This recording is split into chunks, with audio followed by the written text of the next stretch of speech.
Apocalipse capítulo 4, versículos 6 e 7. E havia diante do trono como mar de vidro, semelhante ao cristal, e no meio do trono e ao redor do trono 4 animais cheios de olhos, por diante e por detrás. Versículo 7. E o primeiro animal era semelhante a um leão, e o segundo animal semelhante a um bezerro, e tinha o terceiro animal o rosto como de homem, e o quarto animal era semelhante à águia voando. Amém? Muito bem, queridos. Como diz o pastor Rodrigo, né? Queridos. Nessa noite, culto de sexta-feira, culto de ensino da palavra do Senhor nosso Deus, me disponho diante do Senhor falar sobre as 4 biografias de Jesus. Quantos sabem? Mateus, Marcos, Lucas e João. Muito bem. Os irmãos sabem da grande importância de nós estudarmos a Bíblia. E algumas pessoas perguntam: pastor, para estudar a Bíblia, por onde eu começo? Eu falaria uma resposta óbvia: começa pelo começo, então seria o Gênesis. Mas, para quem está começando, é bom que leia as biografias de Jesus, e depois você vai se inteirar das demais coisas. E sinto no meu coração o desejo de falar de um tema teológico ligado aos evangelhos, né? E alguém vai dizer: mas é simples. Talvez seja simples para alguém que já tem uma estrada, uma jornada longa no evangelho, mas para outras pessoas não é assim tão simples. Eu gostaria que alguém ficasse com a Bíblia.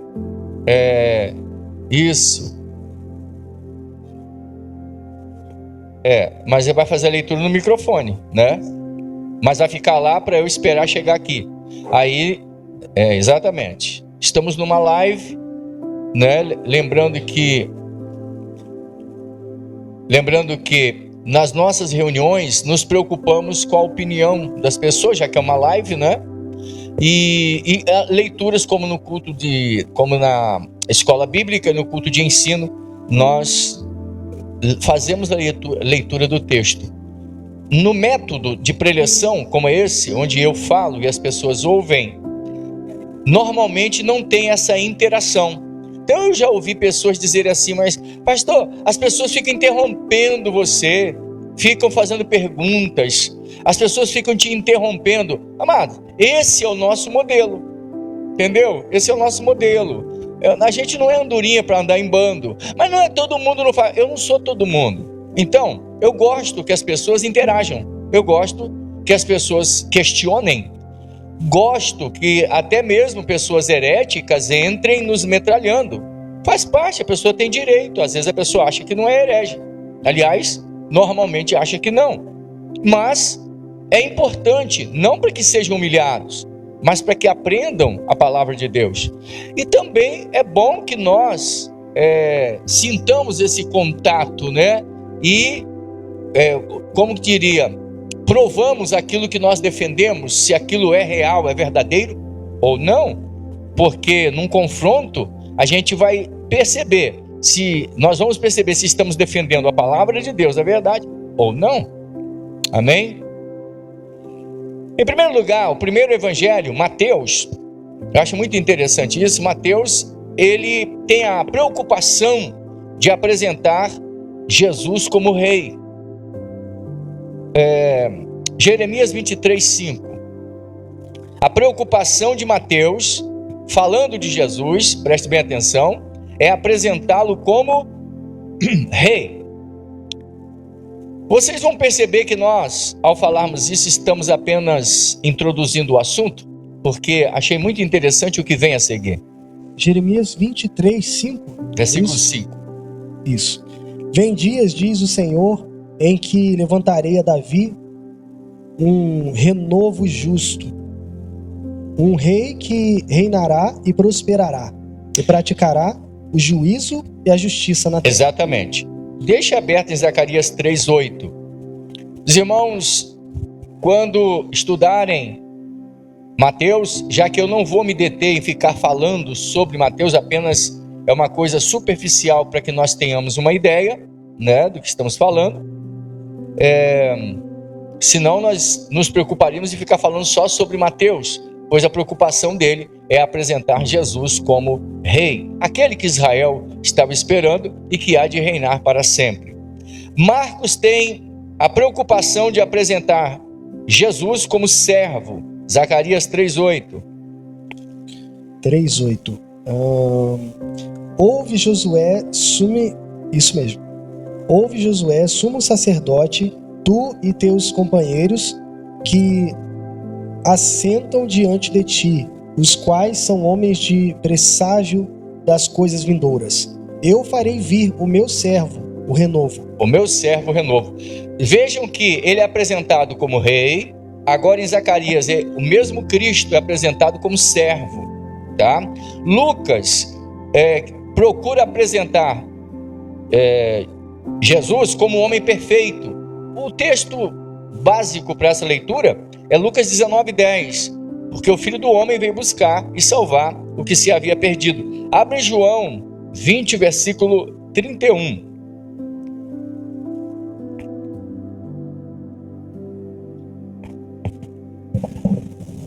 A sua Bíblia tem, mano? 20, versículo 31. Estes, porém, foram escritos para que creiais que Jesus é o Cristo, o Filho de Deus, e para que, crendo, tenhais vida em seu nome. Exatamente, muito obrigado. Muito bem, irmãos. Para quem Mateus escreve? Para os judeus. Para quem Marcos escreve? Para os romanos. Para quem Lucas escreve? Para os gregos. Para quem João escreve? Para os gentios, de um modo geral. Mateus, ele começa com a genealogia de Jesus, comprovando sua linhagem messiânica, na linhagem de Davi, né? Como o filho de Davi, ou seja, no reinado dele, nessa raiz de Davi. Marcos, vocês podem observar que Marcos, ele enfatiza os feitos de Jesus, porque os romanos procuravam ver milagres, sinais. Então Marcos, ao escrever para os romanos, apresenta Jesus como obreiro, como servo. Essa é a maior preocupação de Marcos. Lucas escreve para o berço da sabedoria da época, que era a Grécia. Então, qual é a preocupação dele? No meio da busca pelo corpo perfeito, pela sabedoria, né, a filosofia, vamos dizer assim, o conhecimento intelectual de um modo geral. Então, qual é a preocupação de Lucas? Apresentar Jesus como o homem perfeito. Então, toda a preocupação do doutor Lucas, o médico Lucas, é apresentar Jesus como o homem perfeito. E João? João, ele tem a preocupação de apresentar Jesus como filho de Deus. Então, os três primeiros evangelhos, Mateus, Marcos e Lucas, são chamados de evangelhos sinóticos, porque eles falam de forma paralela, apresentando a humanidade de Jesus. E aí, João se preocupa de apresentar a divindade de Jesus, apresentá-lo como filho de Deus. Essa é a preocupação. E a leitura que nós fizemos de Apocalipse, capítulo 4, versículos 6 e 7, mas principalmente no versículo 7, fala que João teve aquela visão que Ezequiel também teve, mas eu só vou mencionar que é a mesma visão, mas aqui, que ela está em sequência, no Apocalipse. Qual? Ele vê um ser com o rosto como de leão, um querubim com o rosto como de leão. O segundo animal, o rosto era como de um boi. O terceiro animal, como o rosto de um homem, eram 4 criaturas. E o quarto animal tinha o rosto semelhante a uma águia voando. Ora, nós temos o animal que tem o rosto como leão, o Evangelho do Rei, Mateus, porque o leão é o rei da floresta. O segundo animal, rosto como de boi, o que o boi faz? É servo do homem. puxar arado, né? A carne e tudo mais. Serve para o homem. Servo. Jesus. Por isso que Jesus disse: o Filho do Homem não veio para ser servido, mas para servir. Lucas apresenta Jesus como homem perfeito, por isso ele mostra o rosto de um homem, o Filho do Homem, Jesus, que veio buscar e salvar o que se havia perdido. Mas o quarto animal é diferente de todos os outros. Por que apresenta uma águia, como o rosto dele como de uma águia voando? Porque aqui João apresenta Jesus como aquele que nos conduz às alturas celestiais, certo? Como de uma águia voando. Então os irmãos percebem que o Apocalipse, nesta passagem, faz alusão aos 4 evangelhos. Lembrando que o número 4 é um número universal, é o número da terra. Norte, sul, leste e oeste. Os pontos cardeais, certo? Então, isso fala da universalidade dos evangelhos, da pregação das boas novas ao mundo. Ou seja, Cristo é o tema central de salvação para o mundo inteiro, motivo pelo qual Pedro escreve em Atos 4, versículo 12, porque abaixo desses céus nenhum outro nome há dado entre os homens pelo qual devamos ser salvos, senão pelo nome de nosso Senhor e Salvador Jesus Cristo. Agora, o que me chama a atenção aqui, queridos, é uma pergunta que eu gostaria que o pessoal da live me respondesse essa noite. É oriunda da compreensão desses 4 evangelhos, 4 biografias de Jesus. Mateus apresenta Jesus como rei, Marcos como servo, Lucas como homem e João apresenta como Deus. Agora, presta atenção, tudo isso numa mesma pessoa. E aí vem a pergunta dessa noite. Primeiro, como entender um rei que é servo e um homem que é Deus? Como entender um rei que é servo? Você já viu? Porque eu nunca vi. E como entender um homem que é Deus? É isso que os evangelhos apresentam, amado. Essa coisa linda chamada Jesus. Está entendendo? Essa sublimidade. Os irmãos da live podem me responder como explicar um rei que é servo? Porque um servo é servo. Para ele pode se tornar rei. Mas um rei ser servo, ele deixa de ser rei. Como que Jesus conseguia ser rei e servo ao mesmo tempo? Como ele podia ser homem e ao mesmo tempo ser Deus? Só ele podia e só ele pode. Isso nos mostra que Jesus, ele é aquela pessoa, aquele ser que a gente encontra no Êxodo e que apareceu para Moisés e que diz, quando Moisés pergunta, o ser humano gosta de fazer essa pergunta: qual é o teu nome? Ele disse: diga que o eu sou te enviou. Eu sou o que sou. Por que ele fala eu sou o que sou? Algumas pessoas aparecem na internet dizendo: não foi isso que Deus disse. Eu sei que no original, eu sei o que está escrito lá. Eu sou, traduzindo mesmo no pé da letra, eu sou o que você precisar que eu seja. Não o que você quiser que eu seja. É o que você precisar que eu seja. Então, amados, algumas pessoas, elas dizem: não, mas não é isso que está escrito lá. No pé da letra mesmo, repito, você vai entender lá, quando ele diz eu sou o que sou, ou eu sou te enviou, essa palavra eu sou, na verdade, é para que nós entendamos a grandeza de Deus. Eu sou o que você precisar que eu seja. E aí não é, estou sendo redundante, não é o que você quer que ele seja. Ele vai ser o que você precisa que ele seja. Faz-nos lembrar do Salmo 23, onde diz: tua vara e teu cajado me consolam. Como pode vara consolar? Já que ela tem a ver com disciplina. Que tipo de consolação é essa? Não é? Porque estamos falando de disciplina. Porém, a gente se lembra do que o escritor aos Hebreus fala, eu creio que é o capítulo 12, quando ele diz o seguinte, se acharem a leitura, a passagem, ele fala o seguinte: se vós estáis sem correção, das quais os filhos são participantes, então vocês não são filhos, vocês são bastardos, ou seja, vocês não têm pai. Pois que filho há, versículo 8, né, do capítulo 12 de Hebreus, que filho há que o pai não corrija? Porque todo aquele que ele toma por filho, ele açoita, ele corrige. Então, o fato dele me corrigir, o fato dele me disciplinar, revela que ele está tratando de mim, como o pastor cuida das ovelhas. Se ele me disciplina, é porque ele quer que eu melhore. Se ele me corrige, é porque ele não quer que eu continue no erro. Triste é ele deixar você para lá e não te chamar atenção e deixar para te encontrar só no dia do juízo final. Bom, aí lá 3 coisas não vão existir: nem misericórdia, nem perdão e nem oportunidade.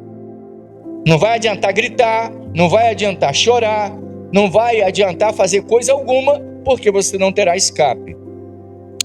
Interessante, ontem eu tive uma discussão assim no bom sentido com um herege já de muito tempo, e ele foi lançando suas heresias, e nós, depois de muito tempo, ontem ele falou, fim do debate, porque ele veio falar aí de umas besteiras aí, e eu citei alguns textos da Bíblia, e ele jogou a toalha, mas porque ele estava defendendo heresias. A gente estava só citando Bíblia, certo?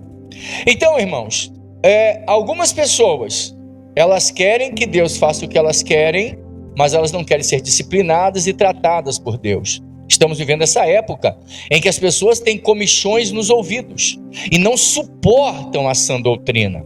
E por aí vem a hipergraça, que é muito parecida com a doutrina dos nicolaítas, onde eles acreditam que a graça de Deus é tão poderosa que não adianta você pecar, que você vai para o céu de qualquer jeito, a graça vai te levar. Mas a graça que estão falando deve ser alguma mulher muito rica, né, que está prometendo uma política, uma vereadora, uma deputada, que vai levar eles para um céu aí que não é o céu que a Bíblia fala. Por quê, irmãos? Esse céu nem fica para lá, é para o outro lado, na outra direção. Por quê? Isso vai surgindo porque as pessoas querem um evangelho que dê a elas, hein? Sim, essas pessoas querem um evangelho que faça o que elas querem. Eu fico com Jesus na oração do Getsêmani, o lagar do azeite. Eu fico com ele lá, naquela oração onde ele disse, Pai, se possível for, passa de mim essa coisa amarga, passa de mim esse cálice, essa tristeza, essa angústia que eu estou sentindo, passa de mim, que eu não passe por essa situação, porém, não seja como eu quero, mas como tu queres. Não servimos a Deus, amados, sem cruz. E aí você encontra pessoas desavisadas aparecendo e apresentando o evangelho sem cruz e sem sangue. Não existe. O céu da boca da onça. Por quê, né, Isabel? É isso mesmo. As pessoas querem o evangelho sem cruz. Aí o pior que bota a cara descarada, safada, lavada, nem lavada, é suja, aqui na live para falar. Jesus é feito por nós. Misericórdia. Quer dizer, nem leu a Bíblia, onde Jesus, Mateus 16, né? Qualquer que vier após mim, eu repito isso 1 milhão de vezes. Qualquer que vier após mim, negue-se a si mesmo. E cada dia tome sua cruz e siga-me. Mas eles não, o evangelho questão. O Jesus deles não é o da Bíblia. E é bom lembrar, crentes, gravem isso. Sem sangue não tem fogo. Sem sacrifício não tem glória. Sem Calvário não tem um Pentecoste de verdade, que tem euforia. Um Pentecoste onde você pula, grita, vira cambalhota e no outro dia você está no pecado, não é Pentecoste. Ou pelo menos o que a Bíblia fala a respeito. Não estou falando da nomenclatura, estou falando do sentido intrínseco do assunto, tá? Muito bem. O que nós vemos nos evangelhos, interessante. Lembra da pergunta que eu fiz? Como pode um rei que é servo, um homem que é Deus? E aí, irmãos, volto a repetir aqui, tá? Houve um coach aí que disse que, mas foi um coach que disse que Jesus, quando ele estava na terra, ele era só homem.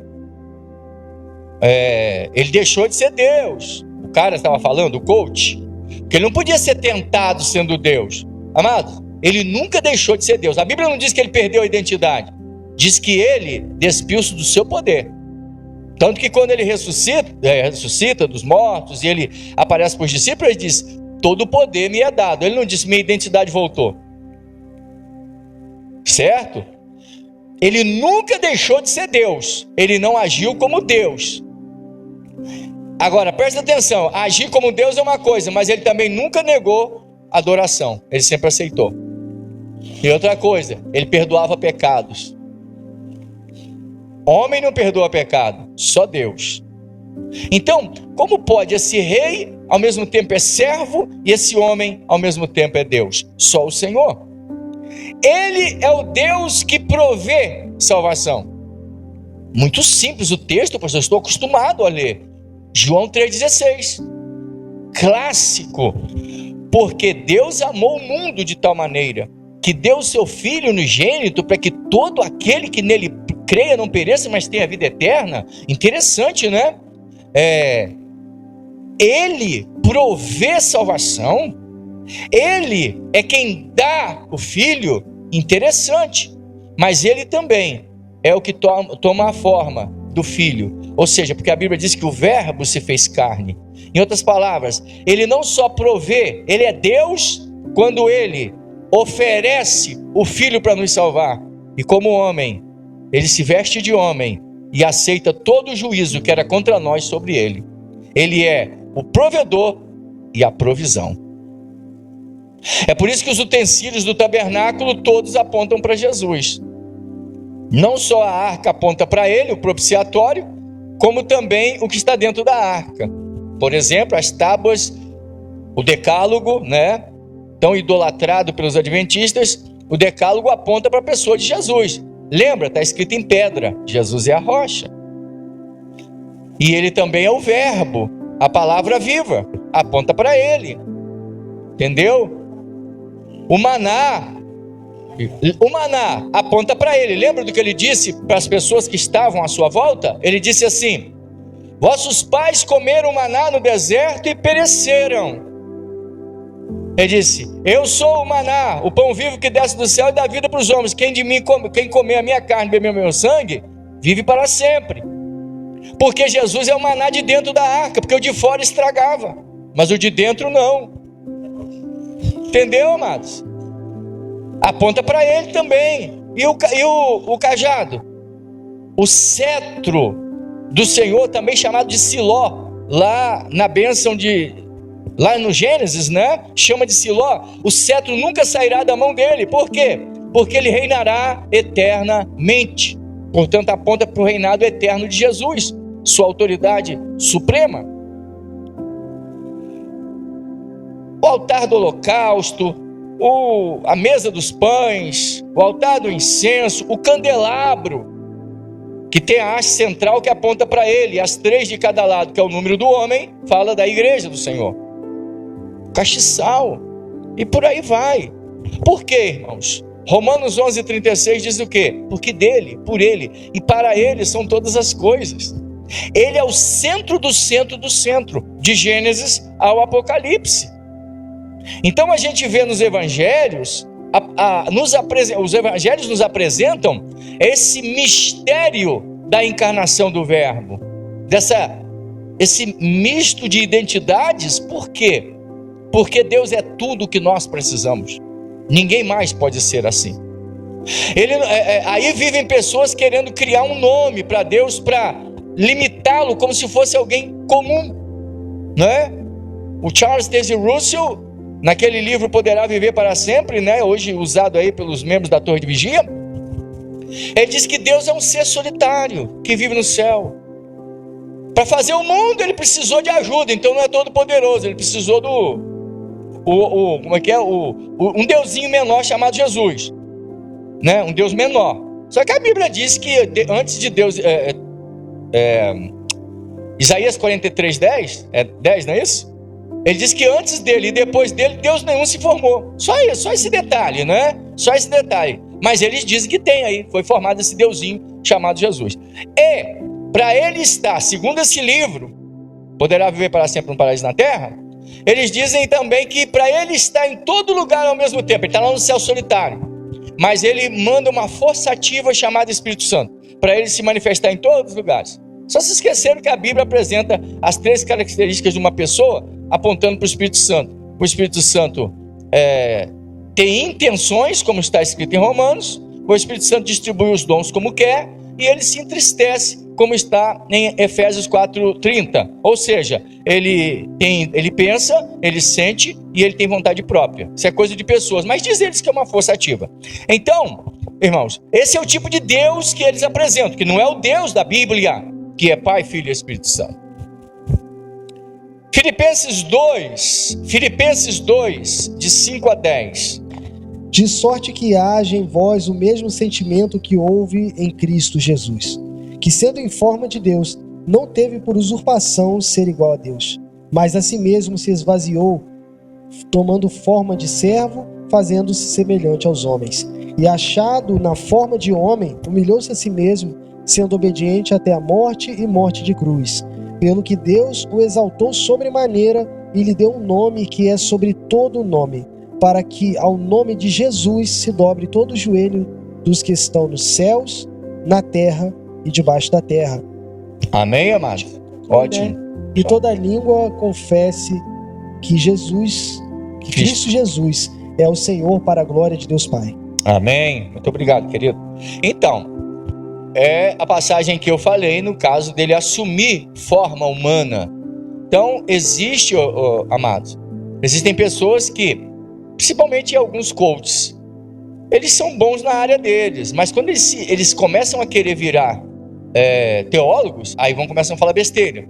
Igual o outro que falou, né, que não acredita que Deus tem o controle total das coisas. Se fosse assim, não tinha ninguém passando necessidade. Olha, isso não é mico, isso é uma floresta cheia de King Kong. Quer dizer, e também uma heresia, porque o cara, eu acho que é coach, não sei dizer ele que não é, agora virou político. Mas a verdade é que ele está tentando entrar numa praia que não é a dele. Jesus nunca deixou de ser Deus. Certo? Porque se ele... É interessante, porque se ele deixa de ser Deus, ele nunca poderia ser 100% homem, 100% Deus. Para ele perdoar alguém, ele tem que ser Deus.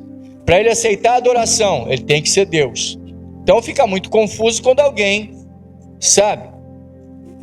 Como homem, seria errado ele aceitar a adoração, porque seria idolatria, certo? Perdoar pecados seria uma ignorância, porque afinal de contas ele seria só um homem. Agora, interessante, ele não podia ser tentado como Deus, ele foi tentado como homem. Mas por quê, irmãos? Porque ninguém pode tentar a Deus. Deus não pode ser tentado pelo mal, essa é a questão. Em Tiago, Deus não induz ninguém ao pecado, e Deus também não pode ser tentado pelo mal. Como homem ele morre, mas como Deus, agora interessante, irmãos, como homem ele morre, e como Deus ele tem a vida da vida para nos dar. Você sabia que Deus é a vida da vida? A palavra grega zoe, no grego, que é vida, significa que ele é a vida da vida. Que vida? Todas as vidas. Já começa o homem que tem vida biológica, vida psicológica e vida espiritual. Mas tem a vida dos insetos, que está na área biológica, a vida dos animais, a vida dos peixes e toda a sorte de vida. Vida de anjo, arcanjo, de outras criaturas celestiais. Falou que é vida, ele é a vida da vida. Por isso que ele, irmãos, o próprio Jesus disse: eu dou a minha vida e torno a tomá-la. Como assim? Porque ele está falando como Deus. A vida de homem que eu estou exercendo aqui é minha, eu dou e pego de volta. Por isso que na cruz, ele diz assim: Pai, em tuas mãos eu entrego a minha vida, o meu espírito, né? Ele diz assim: eu entrego, toma. Porque ele está falando como ele é homem, mas ali ele fala, ele está se submetendo ao Pai, certo? Mas foi ele quem disse. Agora, quem é o Pai?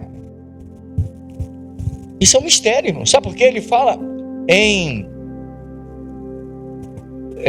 João, né, 14, versículo 6, ele diz: eu sou o caminho e a verdade e a vida, e ninguém, caminho, a verdade e a vida. E ele disse: ninguém vem ao Pai senão por mim. Ele não fala vai, ele fala vem. Vem como? Irmãos, porque a divindade, lembra que nós estudamos aqui sobre a Trindade? Não se separa, se distingue, mas não se separa. Por isso que quando ele está sendo crucificado, ele está morrendo como homem. Então, ele fala como homem: Ilahi, ou Eli, lama sabachthani. Ele fala: Deus meu, por que me desamparaste? Ele não podia falar terceira vez. Ele é a terceira pessoa. Ele só fala duas. Então ele fala duas vezes. Ele não podia falar a terceira, porque ele está falando dele. Como homem, ele diz assim: eu rogarei ao Pai. Vou orar como homem. A quem? Eu estou na forma de homem, eu oro a Deus, ao Pai. E Ele vos dará outro Consolador. Mas esse outro Consolador é um título da pessoa do Espírito Santo. Mas esse título também é do próprio Deus. Nesse caso está falando do outro, igual eu sou. Ele está dizendo: eu vou rogar ao Pai para mandar alguém igual a mim. Outro ser que faz parte da divindade, o Espírito Santo. É isso que ele está dizendo. Ninguém poderia ter a capacidade que o Espírito Santo tem, e o único que tem é o Espírito Santo. Por isso que a Bíblia diz que em 1 aos Coríntios, capítulo 2, eu creio, que ele diz que ninguém pode penetrar as profundezas de Deus. Só quem faz isso? O Espírito Santo. Por quê? Porque só Deus conhece as profundezas de Deus. Porque Deus é infinitamente profundo. Só Deus. Então Jesus, ele quando ora, ele fala isso: outro Consolador. Ele fala alguém igual a mim. Seria halos no grego. Os evangelhos nos mostram o eu sou, como eu disse no início. Eu sou o que você precisar que eu seja. O homem nunca vai estar satisfeito sem ele. Ninguém, irmãos, pode ser feliz sem Deus. Ninguém.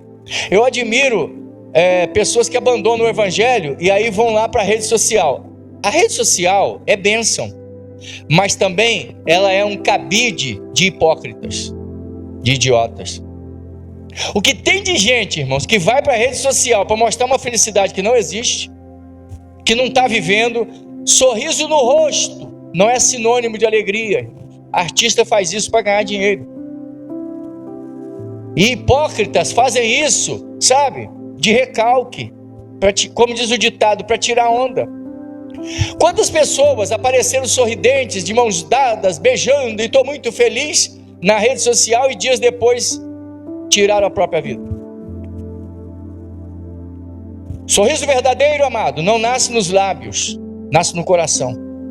E só há uma maneira disso acontecer: se Jesus estiver lá.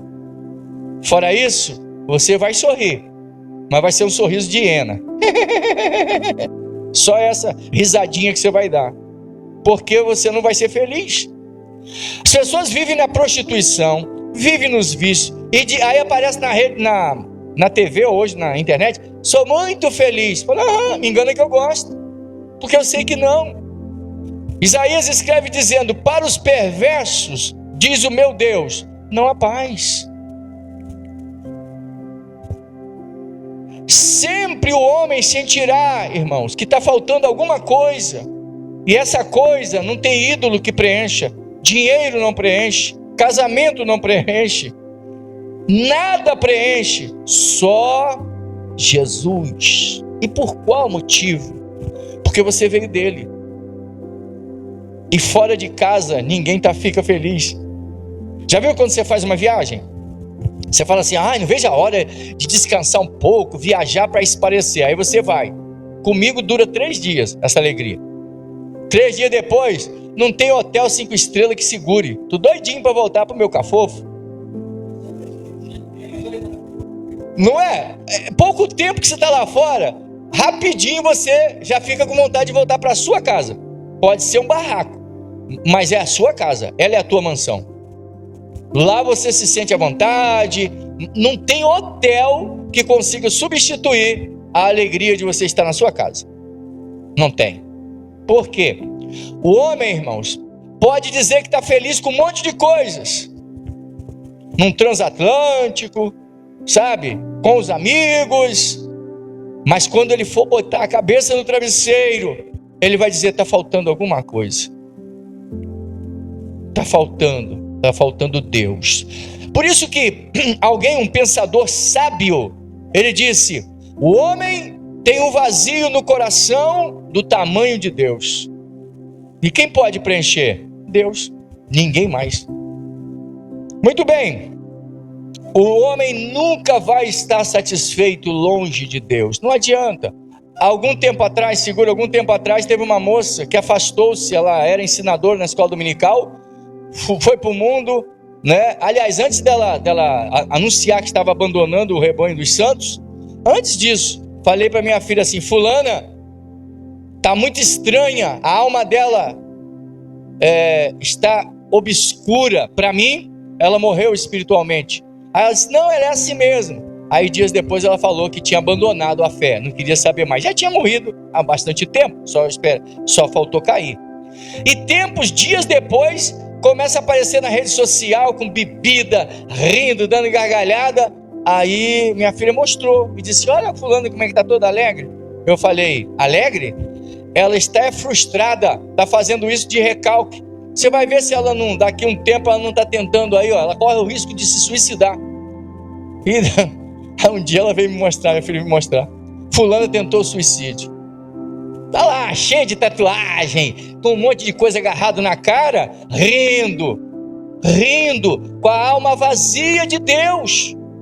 Ou vocês acham que eu me engano com esses sorrisinhos vazios? Não, irmãos. Ninguém pode ser feliz longe de Jesus. Miguel citou aqui essa questão da morte espiritual, né?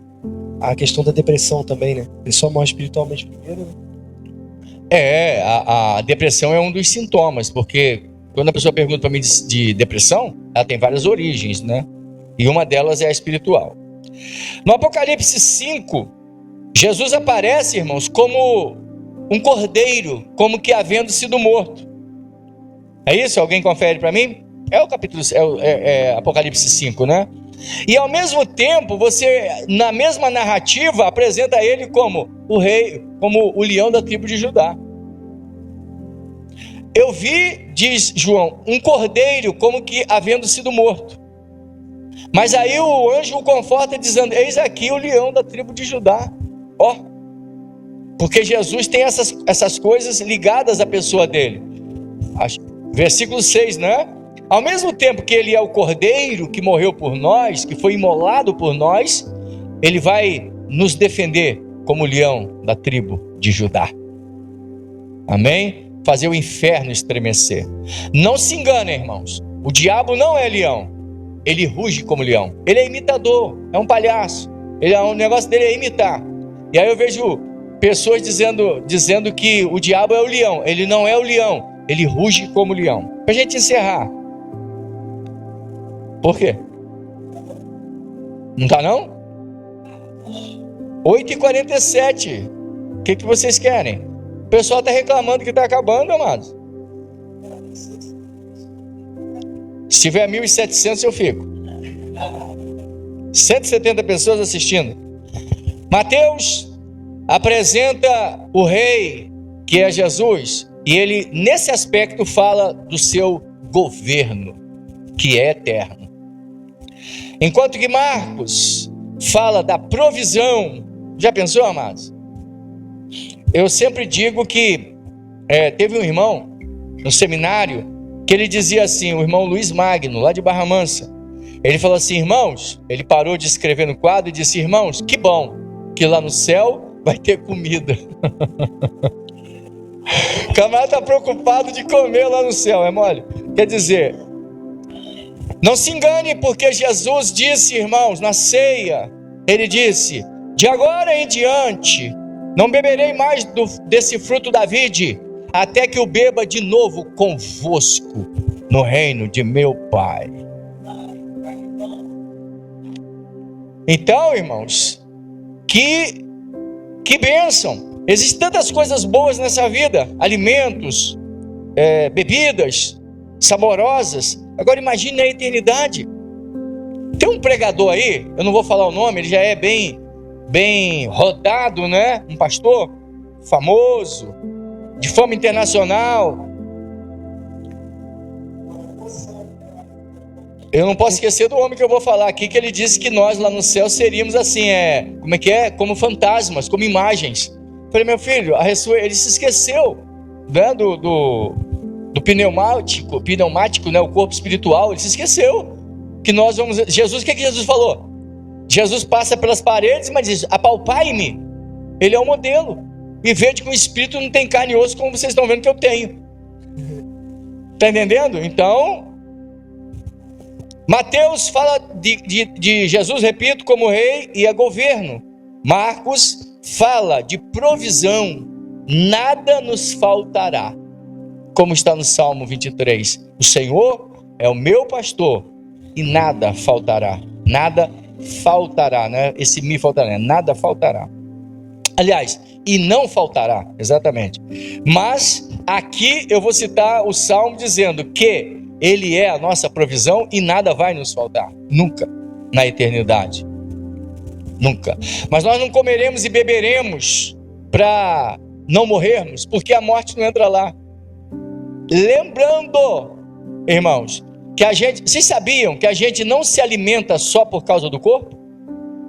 Só para alimentar o corpo? A gente alimenta a alma? Deixa eu explicar. Você poderia comer vitaminas em comprimidos e não ficaria satisfeito. Já viu? Mulher tem essa mania de ficar assim, queria comer uma coisa gostosa. Aí você pergunta o quê? Não sei, uma coisa assim, gostosa. Eu falei, mas eu não sei como é que é isso não, uma coisa gostosa, não sei. Diz o pastor Cláudio Duarte, tem que levar uma praça de alimentação, solta lá e deixa ela escolher. Porque ela vai lá ver o que ela quer de verdade. Então, os irmãos se lembram de Ageu, diz assim, aquele que se cobre não se aquenta. E aquele que come não se satisfaz. Por quê, irmãos? O alimento, ele tem também que dá uma alegria, uma satisfação. Não é só encher o estômago. Você tem que comer um alimento onde você saboreia, você sente prazer, alegria, você se sente recreado de ter participado daquele alimento. Porque a tua alma tem que se alegrar com aquilo ali. Certo? Mateus fala do governo, Marcos fala de provisão, Lucas fala de comunhão. Por quê? Porque Jesus, ele se fez homem, e a Bíblia diz que ele aprendeu a obedecer pelas coisas que ele sofreu. Essa é uma coisa que ele não conhecia. Ele um dia tem que obedecer, tem que ser servo. Porque no texto que nós lemos de Filipenses 2, de 5 a 10, diz que ele humilhou-se, assumiu a forma de homem, de servo, e achando-se nessa forma, ele humilhou-se até a morte de cruz, e ele desceu às regiões inferiores, ou seja, ele morreu, ele foi ao Sheol, mundo dos mortos, por causa de nós, por causa das nossas vidas, certo? E aí quando Lucas o apresenta como homem, significa que como homem, ele se apresenta como nosso irmão, e a Bíblia diz que ele não tem vergonha de ser chamado de nosso irmão. Como homem, ele se apresenta dessa forma, porque ele assumiu essa forma, certo? E ele pode se compadecer das nossas fraquezas, porque a Bíblia diz que em tudo ele foi tentado, Que coisa interessante. Não só ele como Deus nos conhece porque nos criou, mas como homem ele vivenciou isso. Uma coisa é ele saber porque ele é Deus. Outra coisa é vivenciar porque ele foi homem. Esteve na forma de homem. A passagem do capítulo 1 capítulo 1 de João, versículo 14, diz que o verbo se fez carne. A palavra eskenesen quer dizer que o verbo tabernaculou. Em outras palavras, vestiu um tabernáculo humano. Certo? Deus estava vestido de homem. É o que nós poderíamos dizer. E em João, ele é a vida eterna. Por quê? Porque você tem um governo eterno, provisão eterna, comunhão eterna, vida eterna. João 17, 3. E a vida eterna é esta, que te conheçam a ti só, por único Deus, e a Jesus Cristo a quem tu enviaste. Jesus morreu por nós.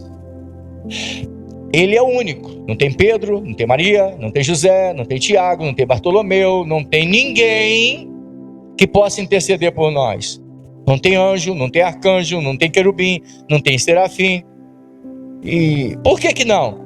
Porque ele é o único que é onisciente. Para você orar em qualquer lugar do universo, só ele pode ouvir e interagir, por ele ser onisciente. Ninguém mais pode fazer isso. Então, um anjo não pode fazer isso. Os demônios não podem fazer isso, porque alguém pensa que o diabo é onisciente. Ele não é, ele é anjo. Onisciente só é um, Deus. Então, nesse caso, Jesus hoje, ressuscitado dos mortos, ele é onisciente. Bastará um suspiro nosso e ele saberá o que nós estamos sentindo ou pensando, imaginando, querendo. Ele nos conhece. E algumas pessoas às vezes não entendem isso. Então quando vão orar, eles entendem assim que tem que explicar palavra por palavra para Jesus entender. Me faz lembrar, irmãos, daquele irmão bastante roceiro, matuto, e ele foi buscar remédio para o filho que estava muito doente. E ele morava numa fazendinha lá retirada para dentro da mata. Tinha que atravessar alguns riachos para chegar na pista. E nesse negócio dele chegar na pista, ele foi atropelado. Ficou lá no hospital passando mal ali, com a perna quebrada, parece que é. E ele, apavorado, porque deixou o filho muito mal na cama. Precisava voltar com remédio. E então, ele ora, segundo o que nos contaram, ele ora e diz assim: Senhor, eu queria pedir um negócio assim. Jesus, eu queria pedir um negócio para o Senhor. Fala valor para mim. O senhor sabe que meu filho tá nas últimas, né? Eu deixei ele mal. E é possível que ele morra. Gostaria que o senhor fosse lá. Aí o senhor faz o seguinte: eu moro naquela estrada assim, ó. Aí fica perto, tem um supermercado do outro lado. O senhor tem que entrar naquela picada ali.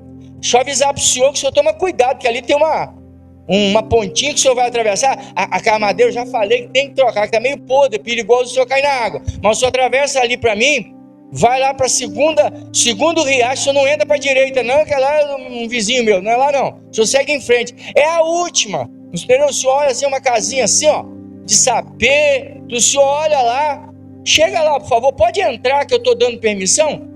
Cura o meu filho. E quando os enfermeiros puseram ele no carro, levaram ele para casa, e ele chegou lá, o filho estava no quintal brincando, e disse assim: um homem de branco veio aqui, que o senhor mandou, e me curou. Que ele entendia, que pensava que era um médico. E tem gente que acha, irmão, que tem que, sabe, florear, inventar. Meu irmão, Deus te conhece.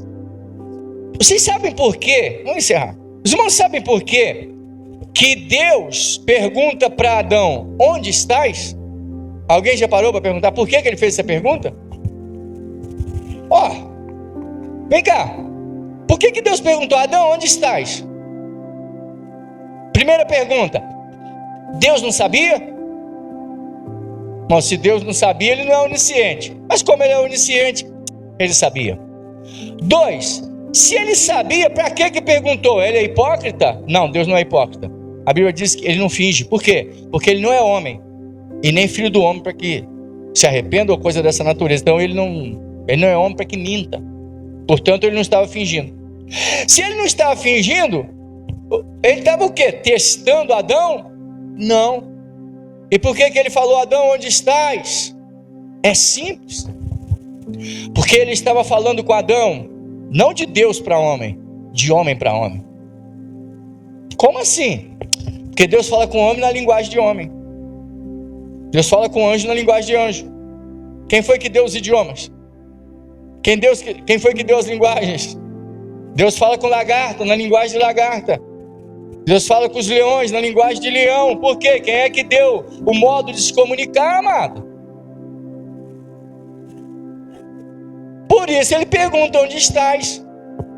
Não é que ele não sabia, ele está perguntando como um homem perguntaria: fulano, cadê você?